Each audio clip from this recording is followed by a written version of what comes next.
sebabnya lagi tad'unahu tadarru'an wa khufiyah nyana saat eta mangadua ka Gusti Allah anu luar biasa DP-DP na jeung sasamaran di jero hate bahasa sumut bage Allah-Allahan bahasa hatena ge Allah-Allahan moal aya anu muntayang ka makhluk moal aya anu muntayang ka harta moal aya nu muntayang ka jabatan moal aya nu muntayang ka tahta jeung kerajaan saat eta mah tad'unahu tadarru'an wa khufyah hiji Allah bejakeun Muhammad sahat anu bisa moal aya nu bisa nulungan jeung nyalametkeun kabeh ge saat urang keur kena musibah di kapal saat urang kena musibah di udara saat urang kena musibah ragag misalnya ti luhur gunung moal inget kana naon urang naik gunung mendaki gunung ke tebing tek di luhur kemudian ragag handap moal inget kana naon Allah modar sia saha nu bisa nyalametkeun saat eta dadung tinggal dadung jelema tinggal jelema moal aya nu bisa nyalametkeun tah urang teh dititah teh saat-saat keur teu kakenaan musibah saat-saat keur teu kakenaan ku syadaid gering misalnya kudu nol seperti eta nu mantak waliullah teh bisa nganolkeun seperti jelema-jelema nu kekenaan ku dahsyatna penyakit nol nya pikiran anak tak urang teh supaya nol teh sanajan urang kadeleuna bergelimang dunia sanajan urang kakenaan teh kitu keur sehat tapi hate urang nol tah cara eta lah ahli thariqah mere ka manusia guru mursyid supaya di jero hate teh ulah aya harta supaya di jero hate teh ulah aya makhluk supaya di jero hate ulah aya nafsu dinolkeun sakumaha urang keur kakenaan musibah sangat kritis mulai cuek lalaunan ka makhluk mulai ka dunia terus ka belah dieuna biasa-biasa bae dinolkeun padahal awakna sehat padahal teu kakenaan ku dahsyatna musibah tapi di dirina geus nol seakan-akan kos kakenaan musibah nah etalah waliullah teh kos kitu padahal sehat awakna hatena eueuh deui nu bisa nulungan iwal ti Gusti Allah aing mah mun tayang ka Gusti Allah ngaaplikasikeun iyyaka na'budu wa iyyaka nasta'in ka Gusti wungkul abdi ibadah jeung ka Gusti wungkul abdi nyuhun pitulung eueuh ka saha sugan ka makhluk henteu sugan ka dunia henteu sugan ka jabatan henteu sugan ka jin henteu sugan ka jurig neo-neo henteu sugan ka batu combong teh henteu sugan ka batu anti tembak sapira batu pake nyeun imah habak hiji be Allah tadarru'an wa khufyah tah kos kitu tawali teh perbandingkeun gue bisakeun urang urang mah aya bisa geus ngagoler boro-boro keur ngagoler kitu nyeri hulu ge diusapan ku nu geus teu hayang asana menyon bae beungeut sia tah kadaleuna ku aing eta nyeri hulu bae menyon gadaleuna beungeut padahal mah geulis nyeri hulu koboy geus kritis geus bae ka Allah malah nu tilok zikir ge di tasbihan di dinya pan sokna kan nu gering teh padahal nu tilok zikir tilok naon tasbih boga dekir ceknya nama tasbih meureun bisa nulungan henteu tasbih mah itu dipake mah tu tasbih tinggal tasbih bisa dibabeteun ku jurig bisa tasbih mah tu dipake Allah napas kaluhur Allah geus eueuh sebab kanyeri geus luar biasa geus lain hayang sosonoan jeung awewe geus lain hayang leurempangan make mobil mewah geus lain hayang barang dahar makanan-makanan menu-menu anu lazat lain ieu mah hayang nangis kapanggih jeung Allah bae lain hayangan asa geus dihareupeun we Allah saha anu bisa moal aya badak urang kuari ngaji teh tah supaya urang bisa pasrah kadanan kuari bisa pasrah matu engke-engke saat urang kritis ketika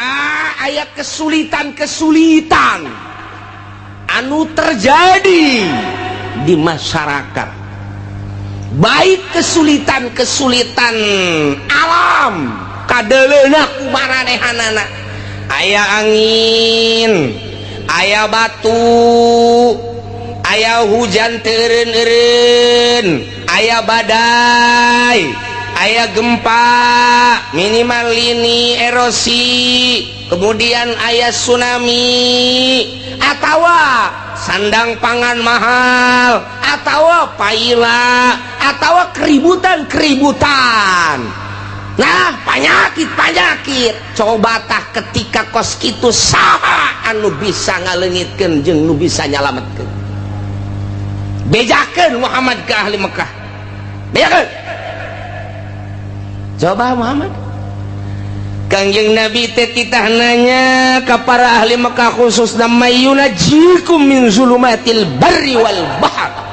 Saha coba nu bisa nyalametkeun ka aranjeun kabeh ketika aya zulumatil barri wal bahr. Artina zulumatil barri teh popoek berang, popoek daratan atau popoek lautan, merupakan suatu kedahsyatan siksa. Sok geura andai kata tengah peuting anu poek, kemudian aya mega ditambah deui ka poekanana lantaran bulan bintang ditambah deui ku angin anu menggebu, terus teureun-eureun macam kituna sebagai siksa. Saha bejakeun anu bakal bisa nyalametkeunana? Keur carita hakikat atawa di lautan nya, di jero laut nya peuting nya aya bega. Bayangkan ku urang ditambah dari ombak anu luar biasa naik ke darat, atau di laut anu keur naik parahu, naik sampan, naik kapal, atau anu keur ngojay. Nah, ieu saha nu bakal nyalametkeun saat-saat seperti itu? Bejakeun ka ahli Mekah. Coba bejakeun ka ahli Mekah, coba saha anu bisa nyalametkeun? Eta keur carita hakikat keayaan alam seperti kos kitu. Urang mah nyarita teh kejadian alam ngadangnya si bule. Henteu bae urang menyokot aslina. Eta teh aya nu nyieun kikituan teh Gusti Allah Subhanahu wa taala. Teu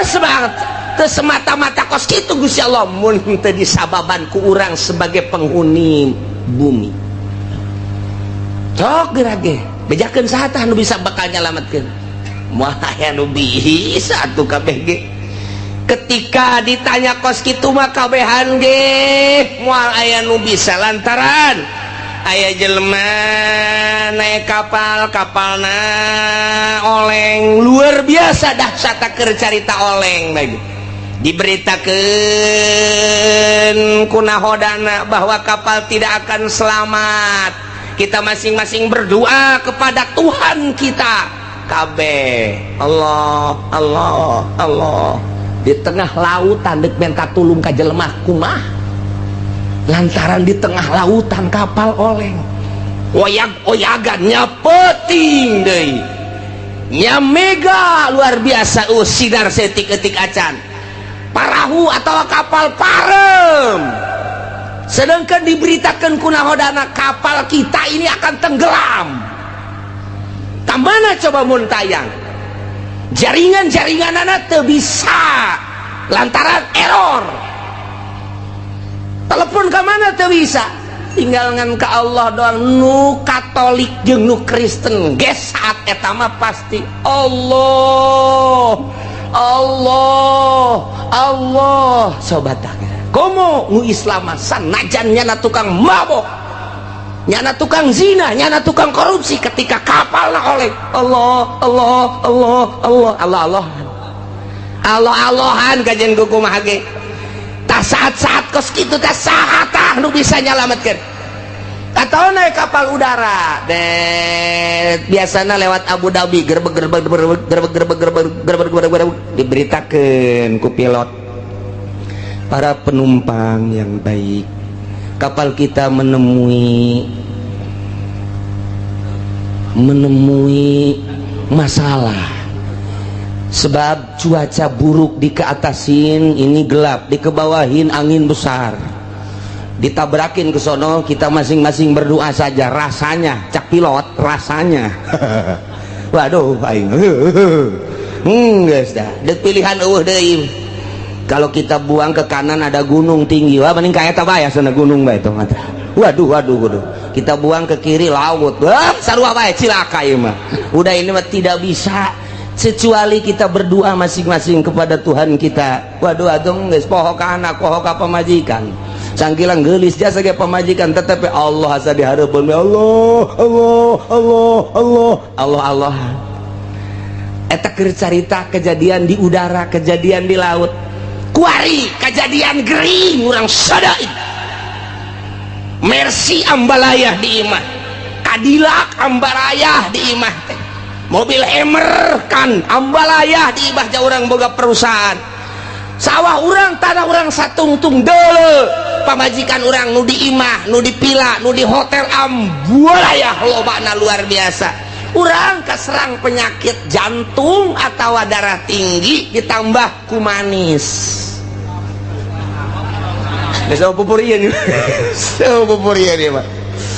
Aduh. Lantaran manis dibere obat batea ieu teh kudu pahit bertentangan jeung darah tinggi. Dibere obat darah tinggi bertentangan jeung manis atau jeung emah. Nah ieu sangat bertentangan. Kumaha ya kos kitu teh? Diimpus urang di dia. Kieu bae di rumah sakit, di ruang ICU. Boro-boro sasaha anak yang pamajikan geus semeunang ngalayat geus di ICU bageus kieu mobil ambalayah di imah, perusahaan urang ambalayah di unggal kota, pamajikan urang sakitu gareulisna nu luar biasa, tanah urang satungtung deuleu geus puguh pake mah kitu keneh beas di gudang geus teu kacaritakeun. Wah luar biasa, imah lain hiji bae unggal kota boga imah kuari urang aya di ruang ICU. Bejakeun Muhammad ka jelema kos kitu saha nu bisa nyalametkeun, coba bejakeun. Hartana bisa nyalametkeun, jual ku sia harta jang nyalametkeun nyana. Imah bisa nyalametkeun, sok bawa ka dinya imahna. Mobil Cadillac na tu termahal di dunia nu bisa nyalametkeun ka dinya bawa ku nyana. Atawa wanita cantik urang Karawang urang Surbang anu ngagel-ngegelna muter teh bawa ka dinya. Bawa atau orang Libanon anu cacaden irung mata ceuli jeung sajabana bawa ka dinya. Moal aya geus kieu bae ngagel napas lagi geus dibantu make oksigen. Dilayat ini temen bapak, temen usaha bapak, dina hatena ngabur sia. Teh hayang aing mah didatangan ku sia. Babaturan korupsi didatangkeun ka dieu goblok sia. Ini teman bapak pak, teman apa? Ini teman usaha bapak. Oh jangan, dina hati mangan bisa ngomong dah. Inditkeun aing keur ka Allah sebenarnya. Tapi lamun datang ini santri mana ya? Santri nu datang ka bapak teh nu teluk ditanya nyana dek macakeun Yasin. Diuk didinya tadi. Hayangin saat eta mah tadi didatangan ku santri. Supaya kabantu-bantu nginget Allah. Aya laku santri mah geus kos kitu. Lamanya nanti amanah. Coba si santri teh kiai tita ka dieu kitu bang macakeun tah cai. Ji atuh keimanan mah jantung Allah. Nyana geus ge Allah teh inget ka mobil, teh inget ka imah, teh inget ka istana, teh inget ka jabatan, teh Allah. Bejakeun Muhammad. Saat anu bisa nyalametkeun saat-saat kritis modal kos kitu. Apakah nyala boga pikiran harta bakal nyalametkeun? Moal aya. Apakah nyana boga pikiran imah mewah gedung istana nu bakal nyalametkeun? Teu aya. Apakah manusia anu sering mengelilingi dirina nu bakal nyalametkeun? Teu aya. Malah gilaeun kanu kos kitu. Saha? Sebabnya nage tad'unahu tadarru'an wa khufiyah. Nyana saat eta mangadua ka Gusti Allah anu luar biasa DP na jeung sasamaran di jero hate. Bahasa sumut bage Allah-Allahan, bahasa hatena ge Allah-Allahan. Moal aya anu muntayang ka makhluk, moal aya anu muntayang ka harta, moal aya nu muntayang ka jabatan, moal aya nu muntayang ka tahta jeung kerajaan. Saat eta mah tad'unahu tadarru'an wa khufyah hiji Allah. Bejakeun Muhammad sahatan nu bisa malah aya moal aya nu bisaeun nulungan jeung nyalametkeun kabeh ge. Saat orang kena musibah di kapal, saat orang kena musibah di udara, saat orang kena musibah ragag misalnya di luhur gunung, moal inget kana naon? Orang naik gunung, mendaki gunung ke tebing tek di luhur, kemudian ragag kehandap moal inget kana naon? Allah modar sia. Saha nu bisa nyalametkeun saat eta? Dadung tinggal dadung, jelema tinggal jelema, moal aya nu bisa nyalametkeun. Tah, urang teh dititah teh saat-saat keur henteu kakenaan musibah, saat-saat keur teu kakenaan ku syadaid, gering misalnya kudu nol seperti eta. Nu mantak waliullah teh bisa nolkeun. Seperti jelema-jelema nu kekenaan ku dahsyatna penyakit, nolnya na pikiran anak. Tak urang teh supaya nol teh sanajan urang kadeleuna bergelimang dunia, sanajan urang kakenaan teh kitu keur sehat, tapi hate urang nol. Tah cara eta lah ahli toriko mere ka manusia guru mursyid supaya di jero hate teh ulah aya harta, supaya di jero hate teh ulah aya makhluk, supaya di jero hate ulah aya nafsu, dinolkeun sakumaha urang keur kakenaan musibah sangat kritis. Tah waliullah mah bisa dimimitian ku hudang peting, kemudian zikir ka Gusti Allah sepoe, sepeting, dua peting, sebulan, setahun, mulai dengan cara tersendiri tertentu meunang ngabimbing guru mursyid, mulai cuek lalaunan ka makhluk, mulai ka dunia, terus ka belah dieuna biasa-biasa bae dinolkeun, padahal awakna sehat, padahal teu kakenaan ku dahsyatna musibah, tapi di dirina geus nol seakan-akan kos kakenaan musibah. Nah etalah waliullah teh kos kitu, padahal sehat awakna, hatena eueuh deui nu bisa nulungan iwal ti Gusti Allah. Aing mah mun tayang ka Gusti Allah ngaaplikasikeun iyyaka na'budu wa iyyaka nasta'in, ka Gusti wungkul abdi ibadah jeung ka Gusti wungkul abdi nyuhun pitulung eueuh ka sasaha, sugan ka makhluk henteu, sugan ka dunia henteu, sugan ka jabatan henteu, sugan ka jin henteu, sugan ka jurig neo-neo henteu, sugan ka batu combong teh henteu, sugan ka batu anti tembak sapira batu pake nyeun imah habak. Oh hiji be Allah tadarru awaku ya tah kos kitu tawali teh perbandingkeun gue bisakeun urang kitu, urang mah aya bisa geus gagoler.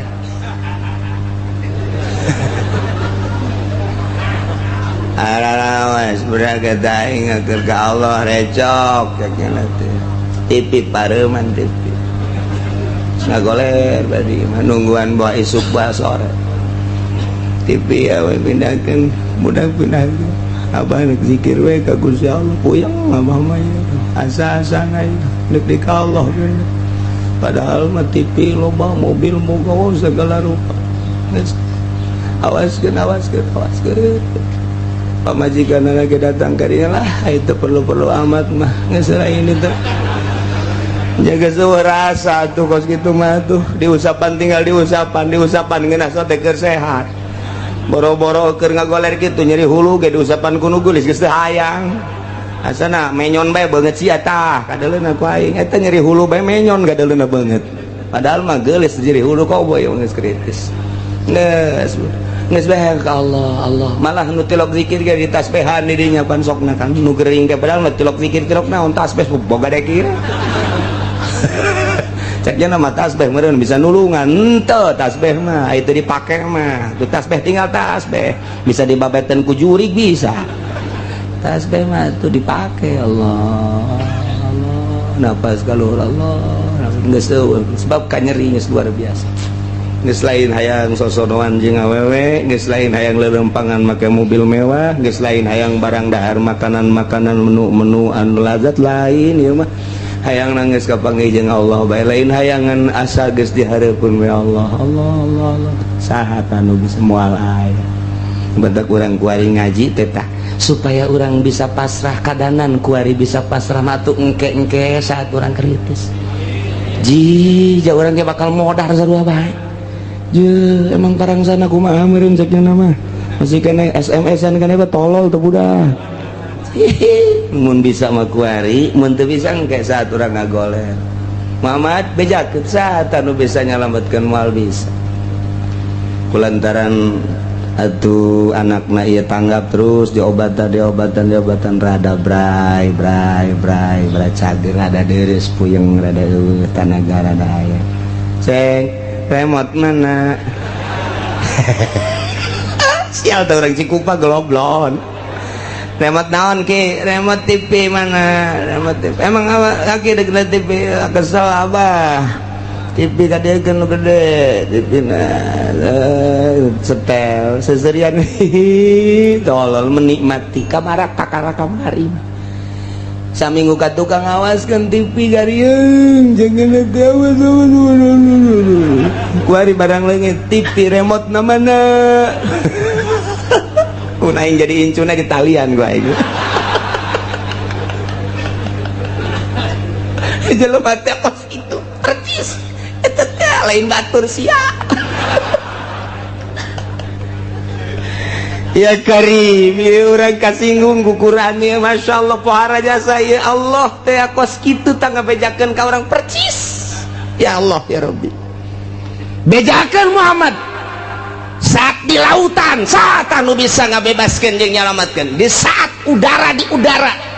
kakenaan musibah saha anu bisa nyalametkeun di saat nyana kena penyakit anu sangat kritis mun tayang ka saha bejakeun coba di saat recokna kaayaan budaya politik ekonomi riweuh saha anu bisa nyalametkeun bejakeun ka ahli Mekah qul bejakeun Muhammad ka ahli Mekah eta mah moal bisa aya anu nyalametkeun anu tatadina manehanana ngomong waktu keur kakenaan ku musibah mah ngomongna teh bari ngadoa ka Gusti Allah la in anjaitana min hadhihi lanakunanna minasyakirin Cekupar-kupar Mekah lamun mah Gusti Allah teh nyalametkeun ka kami tina musibah nu sakieu dahsyatna lamun mah Gusti Allah bisa nyalametkeun ka kami tina hiruk pikukna kahirupan lamun mah Gusti Allah bisa nyalametkeun kana panyakit anu luar biasa dahsyatna nu tiba ka Gusti ka kaula andai kata dileungitkeun ku Gusti Allah nyana ngadoa di jero hatena kos kitu doana mun teh mah Gusti Allah nyalametkeun lanakunanna minasyakirin kami bakal syukuran ka Gusti Allah bakal iman ka Gusti Allah kos kitu kabehan gitu orang-orang musyrik di mana kekenaan ku musibah mun tayangna tetep ka Gusti Allah nyana ngadoa ka Gusti Allah di jero hatena baik langsung ku sungut kadenge maupun jero hate jana ngadoana tabarrua wa khufya DP bari jelas tur di jero hatena langsung ka Gusti Allah la in anjaitana min hadhihi Gusti lamun teh mah Gusti nyalametkeun lanakunanna minasyakirin kami deuk iman lamun jelema anu mukmin jelema anu Islam nyana ge ngomong di jero hatena bahkan kasaksian ku babaturanana lah cenah lamun geus cager mah kula mandek ngaji bae jeung jeung ibadah bae moal maksiat deui babaturanna tatanggana komo keluargana mah kabehan ge ngadengekeun di barang disalametkeun ku Gusti Allah nanyakeun remote deui blon aya aki-aki lain aki-aki aya jelema budak ngora tabrakan barang tabrakan teh parah luar biasa dihimpus terus dibawa ka ICU kabladieuna rada deres diurut mah para rotongna terus kieu bade mana ngomong ka babaturanna geus aing mah deuk tobat moal mabok deui moal judi deui lah aing mah karasa jasa iki nyaho cagernya henteu mun ku Gusti Allah dicagerkeun aing mandek ke masjid bae endek ibadah bae geus hayang emang kos kitu sieun paeh saknyana ge aju rada deres bisa make tungket saeutik Jumaah ge jam 10 batur can ka masjid jangan geus ka masjid urang lembur ge nyarahun jasa kadeuleu ku kabehan bu jadi getol eta jelema budak ngorak-ngorak keneh terus bae dihareup deui nya nama ditihang lantaran ngajojor sukuna teu bisa ditilebkeun sabulan 2 bulan 3 bulan rada deres bisa nilep masih keneh ka masjid kan jam 11 terus gua hari mah geus teu kudu make tungket ka masjid keneh ngan jam 12 kurang 10 kuari mah bisa deh naik motor babarengan jeung baturna geus teu wauheun ka masjid eta di Cikupa aya nu kos kitu percis jasa aslina mah urang Cilongok sih Cilongok Gandu eta kos kari itu nya da ge ngomong di jero hati aing lamun cager mah dek ibadah bae ka Gusti Allah moal maksiat deui ieu eta percis kos urang Mekah andai kata lain anjaitana min hadhihi lanakunanna minasyakirin kos kitulah manusia kos kitu manusia ya Allah ya Rabb Gusti Allah bejakeun Muhammad ka para musyrikin Mekah ka para kufar Mekah moal aya nu bisa nyalametkeun janang aing tamah nu bisa nyalametkeun bejakeun Allahu yunajjikum minha wa min kulli kab Allah nu bisa nyalametkeun ka ranjeun kabeh tina musibah nu sakitu dahsyatna wa min kulli karbin jeung tina sakabeh kasusahan nu terjadi ka dirina moal aya nu bisa nyalametkeun kecuali Gusti Allah ketika disalametkeun kunaon atuh summa antum tusyrikun begitu disalametkeun mun teh mah tadi dina kapal teh naek ka darat musyrik deui padahal ke waktu oleng kapal mah di tengah-tengah lautan jang mun tayang ka makhluk ka babaturan iwal ti ka Gusti Allah nyana ngomong lain anjaitana Gusti mun nyalametkeun ka abdi tina musibah kapal ieu mana peuting mana poek mana angin luar biasa mana ombak luar biasa diberitakeun di kunahoda bakal cilaka kabeh mun tayang Gusti lamun salamet abdi dak iman begitu disalametkeun kunaon atuh summa antum ya Allah iyalah kabehan ge kos kara ditu tah eta keur carita anu musik nu iman kitu keneh jero kapal teh kos kitu bae Gusti abdi mandek ibadah bae ka Gusti lamun teh mah ku Gusti disalametkeun geus moal maksiat lantaran payah geus asa dihareupeun mata bae koyak-koyakan kapal teh geus luar biasa geus deui pake kaingat hiji we Allah napas kaluhur kahandap Allah disalametkeun ku hari ku Gusti Allah datang kanggar datang ke pantai biasa salamet seserian deui endahan ngan sakadar dongeng doang nu tadina nyana ngomong di jero hatena Gusti lain anjaitana lamun Gusti nyalametkeun abdi mah rek ibadah begitu datang deui ka darat nonton TV deui percis kos karar itu Masya Allah kari ieu kadeuleu ku mata urang kajangoan jasa boh tatangga boh babaturan ulah waka tatangga ka babaturan diri urang heula kitu pisan diri urang pernah janji baheula Gusti pedagang blok nyieun imah 2 tingkat pagerna luhur jasa teka dirian ku batur mobil salin ganti pakaian burulang bereleng luar biasa dahar sakumaha kahayang nyana luar biasa maju usahana blek melian tanah dibere gering jual tanah nu itu gering terus keneh bae mobil jual tinggal imah doang jual imah ge ya aya istilah lah harta mah tatalang raga jual kabeh anak raga bah jual bae bah lah nu penting abah cager tanah nunang melian beak mobil menang melian beak kabeh perusahaan ge ambruk tinggal imahna nu pagerna luhur teh 2 tingkat jual kuari meuli nu sederhana gering can cager keneh bahkan leuwih kritis di jero antena Gusti lain anjaitan lamun Gusti nyageurkeun ka abdi Gusti abdi malah dek tobat moal ceroboh cara kamari karasa jasa ku abdi mabok abdi zina abong-abong loba ka fakir miskin ka yatim abdi teh henteu ngalingseuh tatangga abdi ge geus sebodo konon ka abdi bongan abdi mah dek tobat Gusti andai kata ku Gusti abdi dicageurkeun aju Gusti ngangkatkeun deui kana perusahaan abdi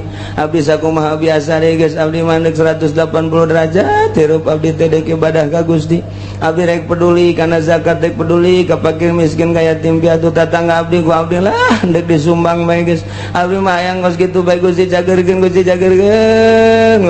blak bisa deui dieu bae ngobrol jeung keluargana abah rada cager abah alhamdulillah geura doakeun bae ku kabehan abah nih kusaha deui geus cager malah kan abah mah eunana mah deuk ngitung-ngitung zakat fakir miskin segala rupa lah deuk moal cara abah atuh didoakeun ku kabehan ayo geus kuari geus rada sehat-sehat mulai engkeut-engkeut dagang deui mulai awal-awal mah bager hitung Gusti zakatna sabaraha can loba ieu pantong mah hitung zakatna sok tatangga bagikeun rapi bagi gede poho deui kuari asupkan nelayan deui di Jati jeung lurah-lurah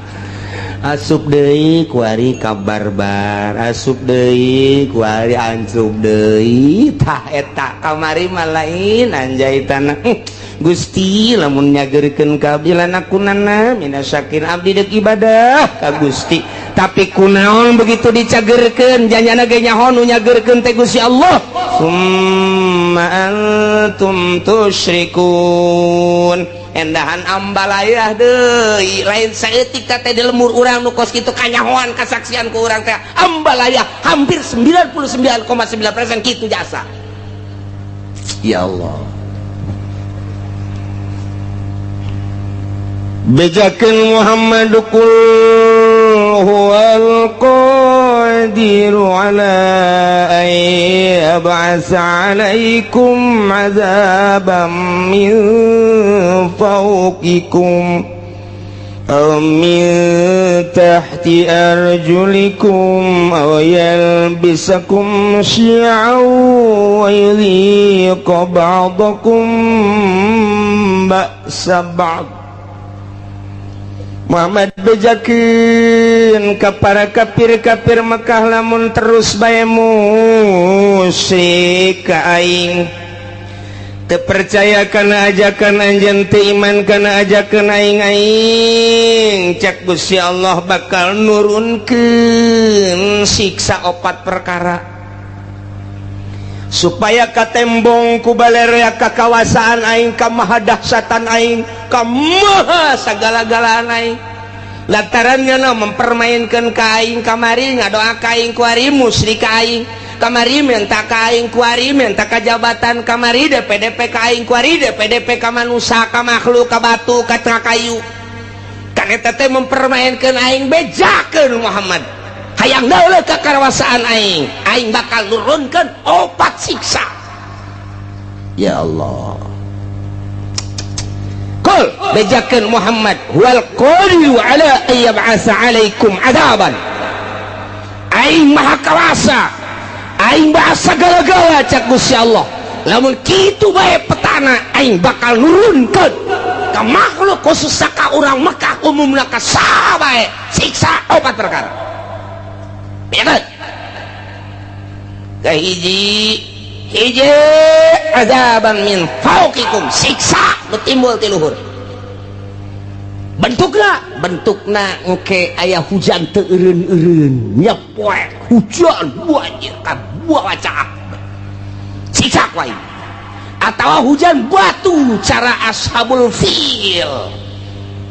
di batuan atau hujan es buah deh datang ke buah rarusak atau poek teren kilat sing jeleger ditambah deui ku geladeg sing jeleger datang ka teu daya teu upaya siksa ti aing min paukiku aw min arjulikun atau kahandap dihandap timbulna ieu diandap timbulna mimiti ku aing teh dioyag-oyag lini bae lini doang aing mah sok geura hayang nyaho bongan teu iman ka aing bongan teu nurut ka aing teu iman ka ajakan anjeun Muhammad tah ieu ku aing dioyag-oyag ha saeutik doang dibere ku aing 6,5 hek nah kulantaran tertek bae rada digedekeun ku aing digoyangkeun doang ku aing bumi engke ge lamun Rhoma Irama jadi presiden asana bumi goyang ke kajen kumaha ge aya arah acak-acakan budak isi nagara dek dikumahakeun tapi cek ulama lamun Rhoma Irama jadi presiden bakal pertama santai nginahin ke beres santai lari pagi kayak kajen luar Masya Allah mantap luar biasa iya kari aduh kan ujung-ujungnya kiamat tebareres berak ya Allah serius ya langsung ngerti aduh ya Allah ya Rabbi iya siksa tadi tiluhur geus bejakeun Muhammad nomor kedua lamun teu percaya bae teu iman ka aing cadap mimiti lini kedua masih keneh teu iman keneh ka aing gempa ku aing rusak para rotong para risek jelebana siksa ti aing mun masih keneh bae amblas ka jero deuleu di padang datang ka kuari teu puguh kuburanana diambleskeun ku aing 1000 kejadian padang teh dibalikeun bae ku Gusti Allah kadeuleu nama gunung ret nimpah imah sabaraha ribu manusia nu kuari teu disolateun teu dipandian siksa ti aing atau tsunami model Aceh sia 200.000 manusia orang Indonesia sekaligus ya tambah jeung orang-orang luar tsunami luar biasa tambah ku aing encan inget keneh bae ka aing tambah ku aing tuh tsunami di Ciamis Pangandaran encan inget keneh bae gunung ku aing dibitukeun can inget keneh bae Lapindo ku aing hayo sia parindah ka mana sia can inget keneh bae sia ka aing can iman keneh bae tambah deui sia ku aing awas sia sakali ieu di Banten sia ku aing Gunung Merapi sia kena datang ke Bojong sia ka Pasar Kemis mah ulah liwat kesempatan ya Allah ya Rabbi Gusti ya Allah tuh saya Gusti Allah ayo sia mun teh ti luhur ti handap mun masih keneh bae teguran ti luhur geus ku Gusti Allah masih keneh teu iman keneh bae atawa masih keneh muara syat keneh bae teu pernah bae jelema nu sugihna teh ngazakat teu pernah mentolelir ka jelema fakir miskin ka yatim piatu geus ditegor ku Gusti Allah ti luhur geus ditegor ti anak masih keneh bae ditambah deui sia ku aing kumaha oh yalbisakum syi'a aing nyampur adukeun kana berbagai golong-golongan anu berbeda-beda kahayangna nu bakal ngajadikeun bibit daripada permusuhan mimiti nyeun organisasi ieu lantaran aya nu deui nu boga kahayang nyieun deui organisasi ieu aya deui nu boga kahayang nyieun deui organisasi ieu aya deui nu boga kahayang nyieun deui perkumpulan ieu aya deui nu boga kahayang deui nyieun deui perkumpulan antara organisasi teh eta teh teu alalakurna mulai didinya bibitna kalaluar haju bae silih omong haju bae silih tengkas mulai tidinya teh silih gele tah teu eureun atawa parpo padahal mah jangan bangun bangsa jeung nagara tapi kulantaran beda-beda kahayangna ieu hayang di satu sisi hayang ngaberesan negara di satu sisi deui mah hayang nyokot danana doang lantaran gede ti negara kebenaran dibuka demokrasi teh teu meunang dicegah-cegah mulai nyan parpol urang ge mampu daknya kurang keneh nyieun deui geus teu kahitung kuari urang lembur mah bingungeun loba-lobana beda misi jeung visina ambalaya. Zaman baheula urang inget aya Golkar aya P3 aya PDI ribut kiai jeung kiai silih omongkeun ribut politisi jeung politisi silih gele nu korban ge luar biasa loba jasa. Satu sisi kiai memperjuangkan negara melalui P3 jara rasaan dirinya teh aya misi keislaman atuh dakwah panggung teh luar biasa. Satu sisi pamarentah asa tinggalin ku kiai eta teh di Golkar nyeun huru hara aya tembak masal derege ilah syiah sok eta di dalam negara kuari luar biasa loba anak koskaran itu timbul organisasi-organisasi di mimitian timbul organisasi teh Muhammadiyah naik deui ka NU beda visi jeung misina lantaran itu mah Wahabi ieu mah ahli sunnah naik deui timbul deui aya Islam Jamaah diorganisasikan deui aya Islam LDI diorganisasikan aya NI diorganisasikan deui aya HTI diorganisasikan deui aya Islam Jaulah diorganisasikan deui aya Islam aliran kepercayaan diorganisasikan deui aya Islam Thariqah diorganisasikan berbagai Islam beda kabeh suarana timbul huru-hara aya di Qur'ana kos kitu mantak ahli tafsir mah senyum bae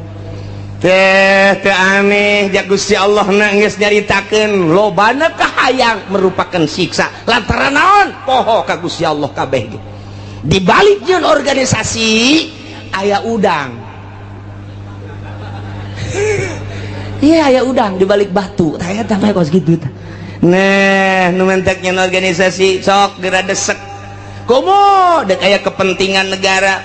bisaan jasa Soeharto mah buat organisasi Pancasila buat KNPI buat organisasi tek-tek jeung bengekna dijieun supaya ngadukung ka ditu anu henteu milu kadinya sok deuh tumpas kot kitulah kaayaanana kiai pisah antara kiai Golkar jeung kiai P3 jeung kiai PDI kuari teh dimodernkeun kiai modern jeung kiai salap ribut luar biasa kiai salap jeung kiai salap ribut tuh ieu teh geus aya ieu teh merupakan siksa lantaran kabeh teu ka Allah ieulah siksa ti Gusti Allah ausian au yal bisakum syi'a teu karasa ku urang toel ku urang kiai eta heuh tuh aing sarua ka Allah jeung ngaji kos kari itu ngomong toel kiai nu sok sangeunahna bae loba omong hayu bae urang berjuang sia di dieu aing di dieu kabeh teu bisa dihijikeun visi dan misi disatukan teu bisa kabeh ngabogaan visi jeung misi nu berbeda-beda ribu ya karim masyaallah lamun sarua deuk ngabangun bangsa jeung nagara atuh naon make jeung silih gele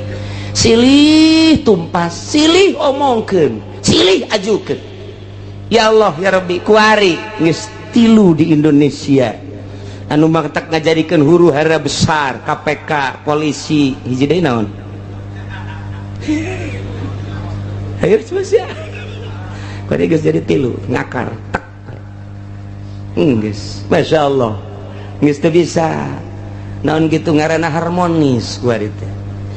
geus dihandapna geus siap dek perang kuari abri geus kabagi 3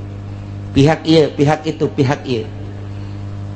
geus kos kitu di Indonesia lantaran boga kahayang pancenah ieu teh negara urang pancenah ku urang dibangun danana kan ti masyarakat kunaon atuh kuari teh kos kararitu polisi geus teu percaya ka KPK KPK geus teu percaya ka kitu yudikatif geus teu percaya deui ka legislatif geus teu percaya deui ka eksekutif main silih salahkeun DPR kuari nyalahkeun polisi polisi kuari nyalahkeun KPK KPK terus bae nyalahkeun DPR DPR nyalahkeun polisi polisi nyalahkeun KPK ti BPK ngajukeun berpermasalahan supaya tetap diangkat eksekutifna kuari kasienan berontak melalui yudikatif ieu negara urang deuk kumaha coba pikir cenah dek ngaberesan masyarakat nyanana beresaneun mana beresan urang mah teu kumaha je kieu bae nontonnya anak ieu teh kuari teh kos kitu mun hayang nyaho di negara urang lamun nu sok mengamati politik di Indonesia seperti eta geus teu kudu nonton TV teu kudu ngadengekeun radio ngaji sia di dieu bakal nyaho dan saya kieu nyaho ti mana aing mah susuganan bukan aing mah susuganan kos kitu bae lah pokona mah lamun aing salah deleukeun je nu mantak sakieu deui bakal ditangkep kaje nu di luar mah ulah kena nyaho ji tuh polisi geus teu bisa ngamankeun DPR lantaran DPR nyalahkeun polisi KPK ge sarua bae geus kos karari itu kuari teh pelaksana sebagai eksekutif kuari geus kasienan lantaran nu mantak kasienan teh kabeh baroga salah sedangkan RI 1 geus amanat awas sampai tembus nyana bae sieun besi tembus di urusan rakyat endeu ka rumaha coba lamun dibukakeun eta kakarak judulna doang tak kakarak judul tah geus mulai tah urang nyaho tah geus mulai tah di koran mah hese mendingan ngadengekeun aing bae sia aing mah deuk bener deuk henteu kos kitu we pokona mah tah je emang kumaha gitu masyaallah timbul yalbisakum syi'an eta secara nasional secara internasional na campur tangan bule di urang emrik hayang cicing di urang berleha-leha di nagarana teu boga potensi bumi teu boga potensi negara hanya jual beli alat perang hasil produksinya na cau eueuh di Amerika mah hui eueuh di Amerika mah swag mah komo eueuh jasa di Amerika mah mun urang ka Amerika coba urang ka ditu teh hayang swag moal aya di urang teh hayang swag jeung naon atuh neangan awi moal aya di Amerika mah nu sok pake nyayur teh anak awi naon ngaranna iwung coba neangan di Amerika mantap kuda teu betah ge iwung eueuh nelenya na ka Indonesia aya iwung aya awi aya cau aya anak cau aduh luar biasa didele kunyana hasil bumi na minyak aya logam aya dan lain sebagainya cekel huluna lo ngomong sia guys waing ye iman negara ulah lo ngomong yang sabaraha sia geus teu bisa bari mah rakyat rakyat mah ngomong ieu teu bisa ya tembak sia poin ya wah saya sebar persen sih ya jipan lain gula dok merek kabeh ya udah tanda tangan teh beres geus cicingnya na di nyin gedung di Indonesia luar biasa lambat laun ternyata loba anu dibawa ka ditu dibanding jeung nu dinimbati ku urang nah mulai dibuatlah kepercayaan bule di orang ngadu di antara politisi di luhur ieu kepercayaan bule ieu kepercayaan rakyat ngadu timbul huru-hara internasional bakal naik taya di Indonesia ge tinggal pencet knop doang jegur ujian anak emang kumaha kitu rakyat teh geus teu sudi jasa di bawah kikieuan tetapi pemerintahnya tidak mentolerir geus ka rakyat tetapi ieu kan bumi pertiwi Indonesia Bhinneka Tunggal Ika 135 juta rakyat Indonesia cak Raden Homa Irama disatukan oleh Bhinneka Tunggal Ika dek kumaha gitu geus tinggalin tambah kali mah 135 juta lain 35 juta kuari mah bung jenggot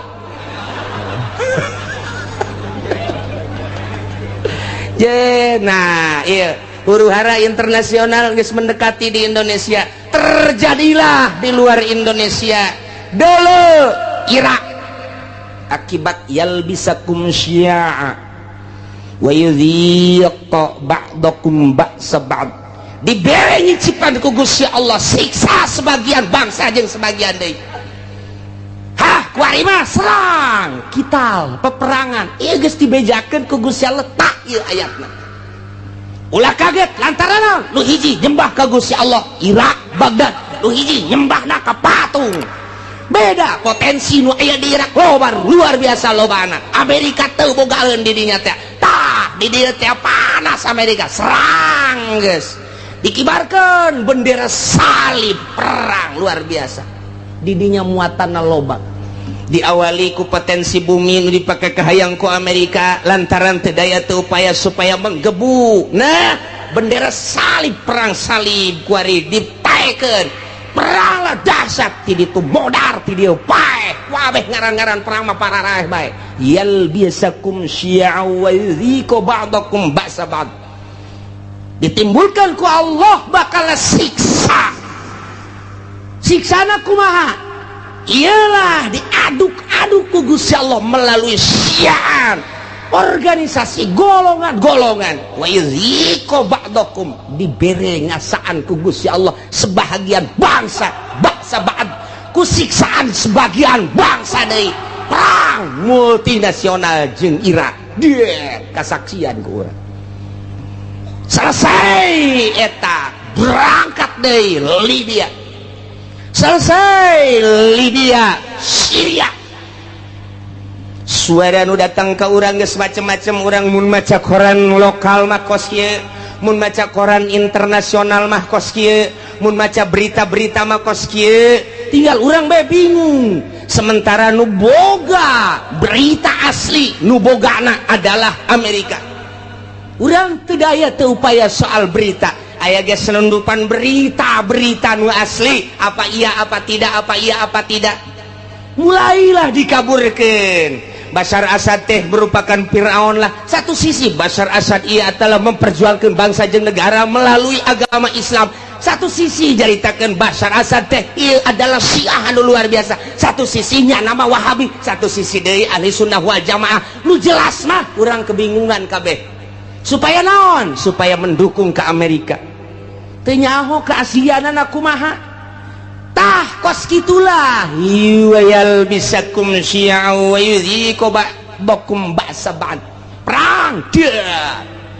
kulantaran disuplai ku Iran Amerika neuleuh heula bahaya sebab di Iran aya 3 rudal anu luar biasa nomor kahiji rudal Husein kadua rudal Hasan nomor katilu rudal Ali ngaranna ge teu kira-kira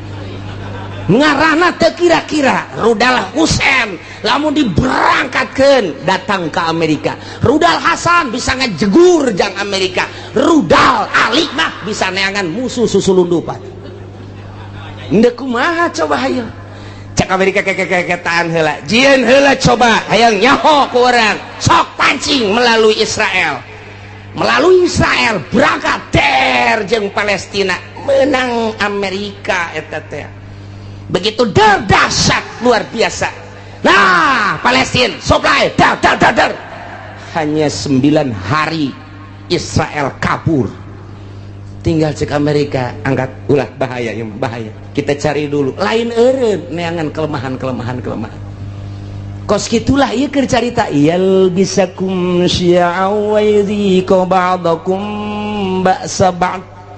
disiksa ku Gusti Allah ku diluhur geus dihandap geus melalui tsunami siksaan kurang kumaha dahsyatna sabaraha juta manusia anu disiksa ku Gusti Allah titah iman ka Gusti Allah tapi tetep bae teu iman dibere ku Gusti Allah awas cek Gusti Allah dua deui hiji perbedaan golongan nomor kedua titah ngarasaan antara golongan antara negara antara bangsa ribut peperangan modar kene kaharti apa puyang nyeneh tes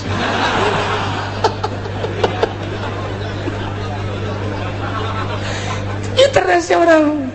dibawa kurang dah caner guys encana guys berurusan anak Taliban terus bae militan di mana aya perang di dinya nama aya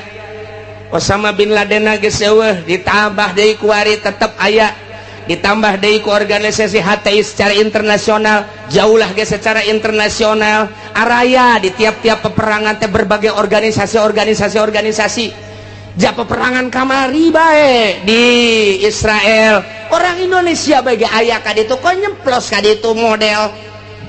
urang teu nyaho aya nu nyeplos kos kitu lamun teu direkomendasi ku RI moal bisa sementara kapan urang teh negara teh aslina teh manut ke Amerika Tapi kok aya orang Indonesia di ditu ja perang Irak aya orang Indonesiaan di ditu. Perang Iran aya orang Indonesiaan di ditu. Ih orang Indonesia mah asana mah nya nama Okos Bunglon. Okos Bunglon nya nama. Bisa kade-kade tuh batak Indonesia lain lalagaan ditakuti ku orang Amerika. Teka caritakeun orang Palestina, di Palestina aya orang Malaysia. Teka caritakeun di Palestina aya orang Thailand. Teka caritakeun di Palestina teh orang Korea, tapi orang Indonesia mah aya di ditu. Malah ke waktu perang kamari multinasional aya nu nembak cer. Begitu dibuka ieu na ieu penyek irungna. Wah, cak orang Amerika ieu mah lain orang Irak, lain Iran, lain Taliban. Coba status seorang mana? Begitu di deule ya karib kurang puta. Anu gede hutang teh kabur ka ditu. Paeh-paeh hirup-hirup cak aing daripada Indonesia sangat diperhitungkan, masya Allah. Tak poso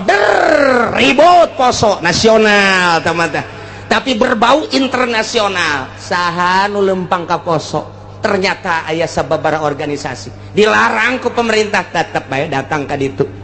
Namun teu datang ka ditu poso terus-terusan, nu dipencit ustad teh, nu ditembak kiai teh, anu dipanah, nu dipedang, datanglah organisasi ti urang. Padahal teu dimenangkeun ku pemerintah, poso-poso bae datang ka ditu, ngibarkeun bendera perang siap. Mau dibejakeun ku kula organisasi nu mana ngan nyana minta izin ka kula. Bos sombong amat cenah, sekali-sekali sombong lah. Niku bae Indonesia mah kos kitu, eta di Palestina bae aya, di Taliban teh aya. Ya Allah ya Rabbi, nu mantak aneh eta pan kudu make kapal udara, haju kudu make biaya pan eta teh atuh make non gitu ngaranna birokrasi perjalanan anu luar sakedangkeun steril. Oh steril luar biasa, mau kemana tujuannya apa, tapi aya kan di ditu. Masya Allah, nu mantak ke mun perang deui ku urang diajak ka ditu. Naik naon cenah kiai ngojay. Paeh di laut asana ieu mah. Meme perang geus malodar. Indonesia. Ulah sembarangan di Indonesia nu mantak diperhitungkeun ku Amerika. Sangat diperhitungkan. Indonesia mangke bae perangna terakhir bae cak nangis. Tetap di perangan mah di perangan terakhir. Asana bangsa Haji Makmun mah paeh ti heula. Moal kaburu nya nama geus. Siksa ti Gusti Allah. Leletikanana di urang antar kampung, leletikanana ti urang antar desa, leletikanana ti ku urang antar kiai. Kunaon eta? Lantaran boga kahayang. Kiai ieu ngayakeun ieu, kiai ieu ngayakeun ieu, henteu harmonis, ribut kiai jeung kiai. Syi'an wa yudhiqu ba'dakum ba'sa ba'd. Hayang rada gede melalui organisasi-organisasi. Hayang gede deui melalui parpol. Cerita tentang perbedaan di parpol anu geus teu aneh deui, kuari makin dibesar-besarkeun, makin digede-gedekeun. Urangnya ho ketika PKB naik, beuh sabaraha nu paeh saat harita. Sabaraha ieu ge ieu cantang tu ka haripna. Lantaran armada Prabowo anu luar biasa, armada jenggot anu luar biasa. Armada wah geus pohara ieu mah main engke bakal nata. Nah ieu siga ada ieu beusi jadi siksa ti Gusti Allah. Mun sia teu iman ka aing, mun sia henteu taat ka aing, teu takwa ka aing, bere siksa opat. Hiji ti luhur min fauqikum, dua ti handap min arjulikum. Mun ti luhur jeung ti dihandap teu dianggap, awas aoyel bisa kumsian aing yeun tata golongan engke golongan lain sakadar cicing wa yuziko ba'dakum ba'sabat ribut perang. Jadi berarti ke saya tidak itu nanu mantap cekang jeung Nabi inna ummati sataftariku ala sintaini wa sab'ina firqatan. Sayyana umat kaula bakal paberencai ngajadi 72 golongan. Kabeh ngaku ahli sunnah padahal ma'an najiyatu firqatun salamat mah bakal sapirqah. Jararieun jelema golongan atas namana Islam boro-boro organisasi cacak-cacak partai ge make atas nama Islam. Baheula P3 make atas nama Islam, kemudian PKB make atas nama Islam, PNU make atas nama Islam, padahal mah di Indonesia mah kapan teu meunang nyen partai Islam lantaran kabeh huluna adalah demokrasi teu meunang berbau sara tapi kelantaran nipu ke masyarakat make aturan Islam lain aturan make lebo Islam ujung-ujung nama atuh henteu lah nanaonan ribut Golkar jeung P3 ribut P3 jeung PKB ribut KB jeung PNU ribut jeung PDA ribut. Nah perputaran pilpres nu tahun itu sabaraha anu paeh pilpres kamari sabaraha anu paeh tinggal pilpres anu bakal sing hade lantaran merupakan siksa urang mengadoa baik ka Gusti Allah Subhanahu wa ta'ala jadi kukumahakeun ke negara urang teh tetep kos kieu bae sebab can aya nu niatan untuk merubah membangkitkan semangat rakyat jeung bangsa mengarah ke jujur jeung adil can aya ku ayeuna sakitu mah cuek-cuek bae biasa-biasa bae wae milih-milih bae ngan ulah datang ka gusur-gusur eungkeuy-eungkeuyan teu nyaho maksud sing hade lantaran ieu teh ya siksa ti Gusti Allah ku luhur geus ku handap geus dibuatlah hasil urang keneh ieulah yal bisakum syia'u wa yudhiqu ba'dakum ba'sa ya Allah ya Rabbi nu mantap Kangjeng Nabi waktu turun ayat ieu ngadua ka Gusti Allah langsung nangtung Kangjeng Nabi koma Nabi sallallahu alaihi wasallam fatawaddoa langsung ala wudu beres ngala wudu fasa'ala rabbah ngadoa ka Gusti Allah ngadoana ya Allah alla yursila alaihim adzabam min fawqihim wa min tahti arjulihim wa la yalbisa ummatahu syi'an wa yudhiqu ba'dahum ba'sa ba'd ngadoa Kangjeng Nabi seperti eta tah Gusti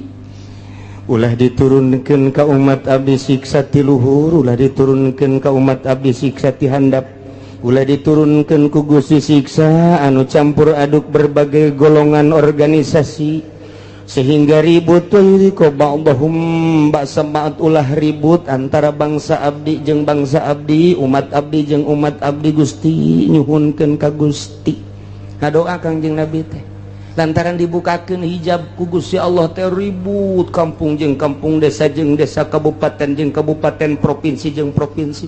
berbagai manusia huluna kiai jeung kiai politikus jeung politikus deui ahli ekonomi jeung ahli ekonomi antara provinsi jeung provinsi antara negara jeung negara walah ditembongkeun ku Gusti Allah teh umat paberencana anu luar biasa sehingga bergelimpanganna mai ti berbagai negara-negara Kangjeng Nabi nangis ngadoa Gusti ulah terjadi seperti eta atuh Gusti kumaha tah waktu eta fahabato ilaihi Jibril alaihi salam Allah ngutus malaikat Jibril turun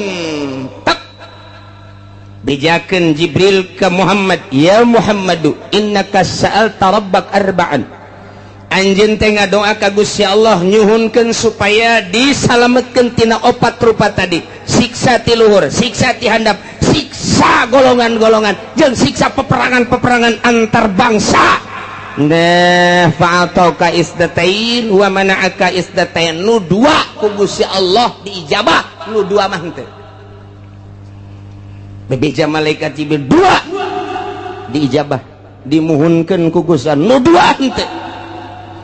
naon nu dua cek Kangjeng Nabi ya Jibril layatiyahum adzabum min fawqihim wa min tahti arjulihim yastasiluhum nu dua siksa ti luhur jeung siksa ti handap mah moal dina ayana ge eta teh moal terlalu dahsyat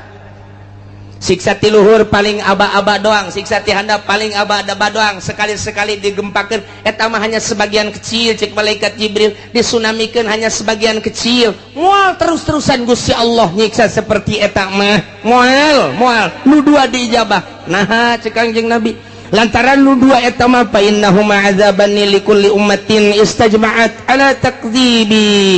tanabiha wa raddi kitabi rabbiha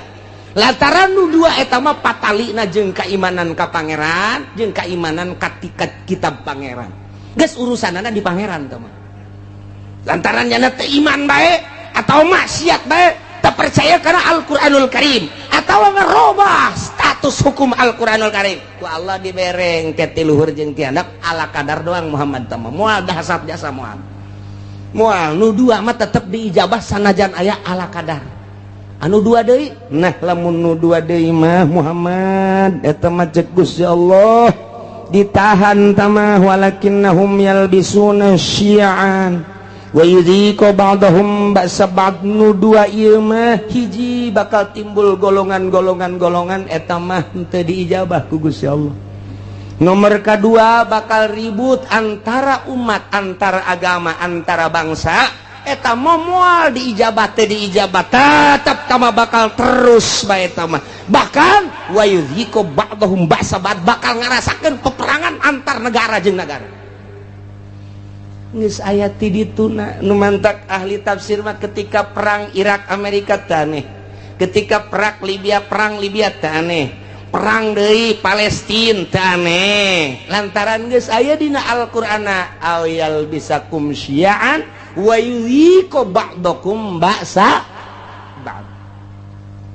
Masyaallah ieu mah nu dua mah teu Kangjeng Nabi naros Jibril nah anu dua ieu kok henteu diijabah padahal mah poharaja saya mah merupakan siksaan wa hazani azabani li ahli al-iqrar bil kutub wa tasdiq bil anbiya lantaran nyana percaya ka kitab percaya ka nabi ngan nyana teu make kitab jeung teu make nabi lantaran nyana percaya kana Al-Qur'anul Karim dimusabakohkeun mulai tingkat RT datang ke tingkat nasional, datang ke tingkat internasional. Quran dimusabakohkeun antar negara Pakistan, India, Mesir, Irak, Iran, Arab. Oh timbullah juara satu dipake henteu. Kahiji. Nomor kedua percaya bahwa Nabi akhir zaman adalah Kangjeng Nabi Muhammad di berbagai negara diakui bahwa Muhammad adalah Nabi akhir zaman. La nabiya ba'dah deui Nabi sabada Kangjeng Nabi, tapi teu pernah diikuti ajaran-ajaran Kangjeng Nabi. Bahkan dikatukangkeun nyana teh make ajaran manusia, ajaran jelema ku nafsuna bae. Nah, ieu mah bakalna peperangan mal eureun-eureun. Iyalah geus dinyatakeun dina Al-Qur'anul Karim, urang kuari ngarasakeun. Percis jasa. Mulai antar sekolah lantaran teu ka Allah, guruna teu ka Allah, muridna teu ka Allah, ribut ka jenting kumaha. Antara lembaga ribut lantaran teu ka Allah, antara yayasan ribut lantaran teu ka Allah, antara organisasi ribut lantaran lain neangan ridho Allah, hanya semata-mata neangan pitayeun doang. Antara parpol ribut lantaran henteu lillahi ta'ala, henteu aya misi ikhlas, kabeh ge semata-mata hanya jang dirina doang. Nah iyalah bakal mual eureun-eureun siksa nu dua mah. Hiji yal bisakum syi'a bakal timbul golongan campur di dieu. Nomor kedua geus aya golongan yudhiqu ba'dakum ba'sa ba'd, golongan nu ieu nyerang ka nu ieu nyerang kana timbullah peperangan. Baik di kampungna sorangan, di negarana sorangan atau antara negara bakal terjadi teu bisa tamah lantaran doa Kangjeng Nabi teu diijabah nu dua ieu. Tinggal kudu kumaha atuh cak sahabat kami lamun aya di negara kemudian situasina geus model kos kitu ya Rasulullah. Andai kata kami hirup kemudian hirup teh datang ke zaman model kos kitu, timbul organisasi golongan-golongan, timbul parpol-parpol, timbul kabehan ge kahayangna anu masing-masing jeung kabeh hayang ngarealisasikeun kahayang-kahayangna memaksakan diri. Anu dijieun modal mah kapan eta teh rakyat bae, dari rakyat untuk rakyat, boloon teh podol sero eta bae kabeh ge anu dipake omong-omongan Gusti mun datang ka zaman eta kumaha cakang yang Nabi maneh mah cicing bae ieu zamil buyut cicing bae maraneh di imah masing-masing wa'budullaha ibadah bae maneh ka Allah nyalametkeun diri. Ulah milu engkeuy-engkeuyan jeung jelema kos karari itu kajenting nu kitu mah kitu bae. Cak sahabat atuh engke nagara kudu kumaha? Engke ge aing nyieun, engke bakalna kesatria cak Gusti Allah. Saat aing deuk ngararapih nagara eta di mana geus kacau engke aing bakal nyieun kesatria rijal bahasana. engke rijal ku aing ditimbulkeun anu gagah nu luar biasa engke ge moal kaharti ku otak-otak manusia saat eta bakal mimpin bangsa, mimpin umat, mimpin negara di luar konstatir manusia engke ge bakal ditimbulkeun ku aing tah ke geus aya kesatria bakalna ke kakarak umat nuturkeun satungtung can aya kesatria mah ulah waka. Cek manusia engke cirina kumaha Gusti eta kesatria nu bakal mimpin bangsa model kos kitu teh cirina deuleu bae engke si Semar bakal boga ponggawa opat manehanana teh kabeh ge khawarikun lil adat deuleu engke si Semar cak Gusti Allah manjat cenah Kanjeng Nabi geus nyahon ka Semar ya Semar mah belah dieu tah zaman kamari tah zaman Wali Sanga Semar mah tamah mimiti aya wayang gelar kedua, wayang kulit katilu, wayang golek. Jadi dinya kok Kangjeng Nabi nyahon ka Semar. Ai sia otak teh ditenden di dengkul bleon. Wayahna coba tunaikeun ka dada. Ye si Semar teh eta teh adalah lambang seorang wali. Hiji si Semar masa lilana tilok make baju. Nomor keduanya nama lamun lempang tilok rurusuhan. Nomor ketilu di mana lempangnya nama luak liuk baik. Eta si Semar kos kitu. Ijeng deui tara bertindak di mana-mana encan musyawarah ijeng si Cepot. Sia seuri sok tongton beureun nya. Tetepnya nama kudu musyawarah heula jeung si Udel jeung si Cepot jeung si Gareng tetep musyawarah ke masukan tidinya. Berarti nyana nama tilok turun langsung kege aya tangan-tanganna tetap ahli Allah bae gitu jadi didukung ku para ahli Allah geus lamun make bajuna hurung herang keneh lain si Semar mah geus urang teh angan ke calon presiden anu henteu make baju siapa bodoh jasa siapa aduh bodoh jasa teh angan ke calon presiden anu henteu make sepatu jangan coba anu make sempak doang mantap biasa ieu mah atuh geus bae ku urang duetkeun Oma Irama jeung Rita ya Karim ya Allah ya Rabbina ye ku Kangjeng Nabi disilokakeun engke ge aya ahlullah al-arif billah nu bakal mimpin negara mantak baheula teh kurang kumaha gagahna di Indonesia berbagai kerajaan-kerajaan coba Sunan Rahmat diutus ku Gusti Allah dilanjutkeun ku para sunan diakhiri ku Sunan Cirebon eta kabeh ahli-ahli Allah Subhanahu wa taala Banten nu katengah katelah degeulna lantaran boga ilmu pucuk umun di dinya di mana hibar satungtung deuleu ngalengkah 40 imah kalengkahan diutus ka dieu teh Maulana Hasanuddin ahli Allah tumbang nu kos kararitu kuari ge lain teu nyarekel kana ilmu kabeh ge ieu bangsa di DPR pusat teh nyekel ilmuna ilmu dugala kabeh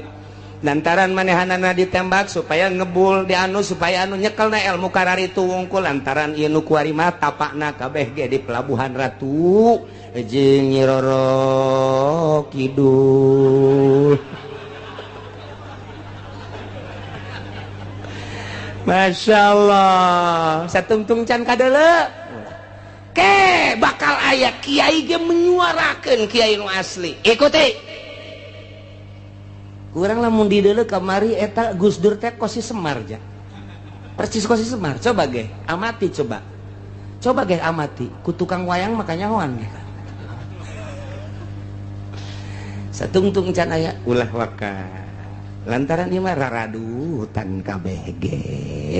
geus salametkeun diri urang saat engke sakedeung deui urang batur ihyak-ihyakan urang mah Allahu akbar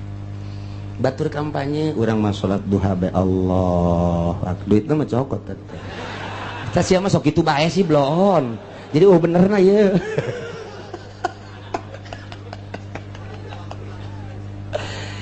tah jadi urang kuari alhamdulillah sanajan bari jeung saminggu sakalinya ho urang informasi akurat ti Gusti Allah Subhanahu